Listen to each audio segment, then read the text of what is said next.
को संभाला जाएगा। सबके सामने समस्याएं हैं। अभी शुक्ला जी आप ही कह रहे थे कि बड़ी तादाद में लोगों की बेटियों की शादी है, क्योंकि शादी का महीना चल रहा है, हिंदुओं की ये पर्व है शादी का। ऐसे में बहुत लोगों की बच्चियों की शादी है, किसी की बीमारी है, परेशानी है, लेकिन उस बीमारी परेशानी सबका सबब है केवल रुपया।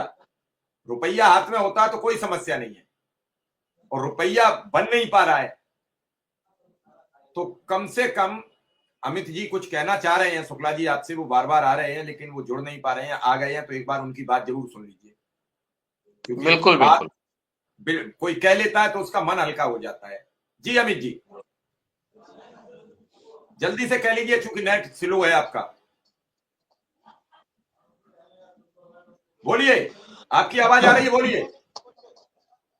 मैं कुछ कहने लायक नहीं हूँ सर, मैं कुछ कह नहीं पाऊंगा, मुझे मदद चाहिए सर।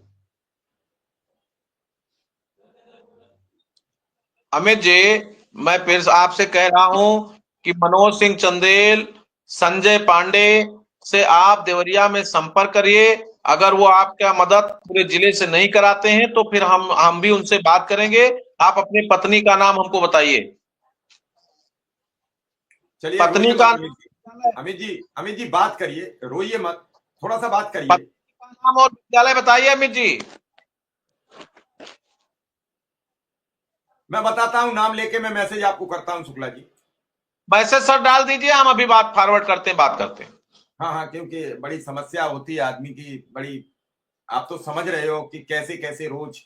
अभी सर हम तो अभी परसों सात मैं शादी आपको वाले मैसेज, आज शादी वाले प्रकरण में सिर्फ 5 से 6 लोगों ने फोन किया है। आज सिर्फ शादी के प्रकरण में। कहां से लाएं पैसे, कहां से चढ़ाएं तिलक, कहां से खरीदे कपड़ा। लेकिन अब सबको संतुष्ट करना है, सबको संतावना देना है, और सबकी कहीं ना कहीं से मिश्रा जी कोई प्लेटफॉर्म नहीं है, सरकार की तरफ से कोई सहयोग नहीं है, सरकार की तरफ से कोई धनराशि नहीं है, लोन मिल नहीं सकता है, लोन आदमी का बैंक में हो नहीं सकता है। इन तमाम समस्याओं से हम लोग जूझ रहे हैं। लेकिन अब उसके लिए जब तक कोई प्लेटफॉर्म नहीं तैयार होगा तब तक हम लोग कोई ऐसा काम नहीं कर सकते। नमस्कार साथियों, स्वागत है आप सभी का आज की इस नई वीडियो में। शिक्षा मित्रों के अंदर काफ़ी कहा जाए कि काफ़ी कन्फ्यूजन की स्थितियां थी कि आखिर हमारे भविष्य निर्धारण के लिए सरकार क्या करने वाली है, क्या स्थायीकरण होगा भी या फिर नहीं। फाइनल इसके ऊपर डिसीजन आ चुका है, इसके ऊपर फाइनल तरीके से एक बयान भी प्रेषित हुआ है। उस बयान को आगे वीडियो के साथ में आप सभी को दिखाएंगे, उस वीडियो को आप देखिएगा। उसके मध्य में सारी बातें प्रॉपर तरीके से रखी गई हैं। हाल ही के अंदर क्या क्या प्रक्रियाएं चल रही हैं उनके ऊपर भी वार्ताएं हैं।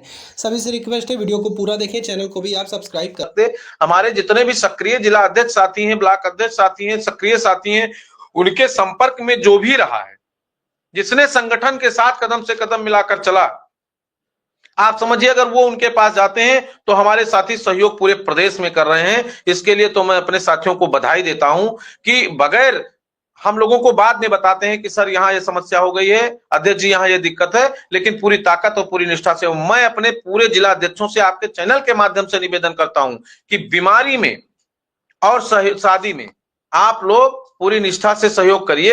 यथासंभव किसी के पास कोई प्रतिबंध नहीं, जितना जिसका संभव हो, और जहां ब्लॉक में समन्वय बन पावे वहां आप अध्यापक और शिक्षा मित्र, अनुदेशक सहित एक पूरी टीम बनाइए और सबका सहयोग करिए। हम लोगों के यहाँ सर 2001-2 में हम लोग आए और 2003 से ही एक टीम बनी हुई है। हमारे व्यक्तिगत ब्लॉक की मैं बात करता हूं, और ऐसी ऐसी स्थितियां आई हैं कि 12-12 लाख रुपया इकट्ठा करके हम लोगों ने लोगों का इलाज करा लिया, लोगों के घरों में पैसा पहुंचा दिया। और व्यक्तिगत शिक्षा मित्र आज तो बहुत बड़ी बात है, हम लोग 2004-5 से लगातार जितने भी साथी हमारे बीच में, चाहे उनके परिवार में कोई गया तो हम ऐसा, एक दिन वो था कि जब 30,000 रुपया दिए थे तो बहुत बड़ी रकम थी। एक बार हम लोग कहीं, हमारे साथ एक साथी लोग, मिश्रा जी जेल में बंद थे, और जब उनका सड़क दुर्घटना में मृत्यु हुआ तो मैं उनके घर 25,000 रुपया लेकर के गया था। तो उस समय उनका पूरा गांव इस बात के लिए दांज दे रहा था कि कम से कम, जब हमारा तनख्वाह 2250 रुपया था तो लोग कह रहे थे कि कम से कम ऐसे लोग हैं, ऐसे जिला अध्यक्ष हैं, ऐसे संगठन के लोग हैं कि देखिए 25,000 रुपया ला करके दे गए। हम अपने जिले में होमगार्ड संगठन के साथियों को ये सलाह दिए। आज होमगार्ड भी घर घर जहां कहीं घटना होती है, होमगार्ड के साथी भी पैसा देते हैं। तो एक जिले की यूनिटी होनी चाहिए। अब हमारे यहाँ तो शिक्षक, अनुदेशक, शिक्षा मित्र, सारे लोग पैसा दे रहे हैं। यानी खंड शिक्षा अधिकारी को भी हम लोग शामिल रखते हैं, वो भी सब बराबर सहयोग करते हैं, ब्लॉक का कर्मचारी भी सहयोग करता है, और इकट्ठा होकर के पैसा एसडीआई के साथ संगठन के प्रतिनिधि जाते हैं, उसके घर देते हैं। तो एक ये प्रक्रिया हो तब तक एक प्लेटफॉर्म हम देंगे, और निश्चित रूप से देंगे। उसमें सो विवेक होगा, कौन करेगा, कौन कैसे सहयोग करेगा कि नहीं करेगा, और वो पूरी पारदर्शिता के साथ हम एक प्लेटफॉर्म लोगों को देंगे। अब चूंकि बहुत मन व्यथित है, तो इसी में हम कम खाएंगे, पूरे प्रदेश के साथियों से कहेंगे कि एक दिन खाना मत खाना, और उसको हम लोग लेकर के सबका सहयोग